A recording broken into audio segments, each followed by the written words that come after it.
अशा पद्धतीने आमदारावर हल्ला करण्यासाठी बाहेरून भाडेकरी त्या ठिकाणी आणले जातात, गुंड आणले जातात आणि तिथे असणारे सामान्य कार्यकर्ता नितीन देशमुख याचे कपडे फाडले जातात।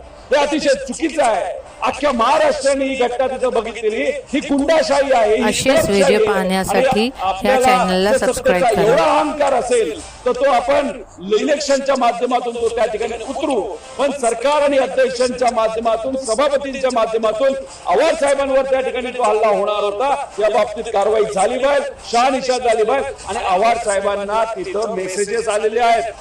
आव्हाड साहेब तुम्हाला आम्ही बघतो, तुमचा मर्डर करतो, आई बहिणीवर शिव्या दिलेल्या आहेत आव्हाड साहेबांना। आणि मग हा मेसेज अध्यक्ष महोदयांसमोर आव्हाड साहेबांनी असेच व्हिडिओ पाहण्यासाठी या चॅनलला सबस्क्राइब करा। तिथे आलेले आहेत, त्यामुळे ती व्यक्ती कोण, असे किती लोक आहेत ज्यांनी मेसेज पाठवले, आई बहिणीवर आव्हाड साहेबांना शिव्या दिलेल्या आहेत, त्याच्याच बरोबर मारून टाकतो अशी धमकी दिलेली, त्या व्यक्तीला सुद्धा ताब्यात घेण्याची जरूरत आहे, त्या व्यक्तीवर सुद्धा कारवाई करण्याची जरूरत आहे। त्यामुळेच कुठेतरी एक चांगला संदेश या राज्यामध्ये जाईल।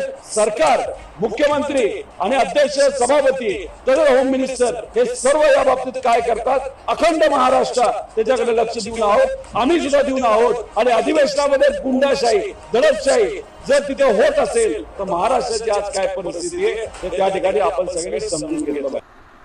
आमदारच सुखरूप नाहीत, खासदार सुखरूप नाही, नेते सुखरूप नाही, गरीब माणसं कधी सुखरूप असणार असा प्रश्न आता सामान्य गरीब लोकांना पडलेला आहे। आज 7च्या नंतर घरातली एखादी लहान मुलगी असू द्या नाही तर महिला असू द्या, बाहेर जायला त्यांना योग्य वाटत नाही, सुखरूप वाटत नाही। ही आजच्या महाराष्ट्राची परिस्थिती आहे। गप्पा मारतायत 2037च्या असेच व्हिडिओ पाहण्यासाठी या चॅनलला सबस्क्राइब करा। आपला कसा असेल पुढच्या 30 वर्षानंतर, 30 वर्ष सोडा, आता हे 4 वर्ष राहिलेत, याच्यात तरी गरीब माणसांना तुम्ही सुखरूप ठेवा, एवढीच विनंती या सरकारला त्या ठिकाणी आम्ही करतो।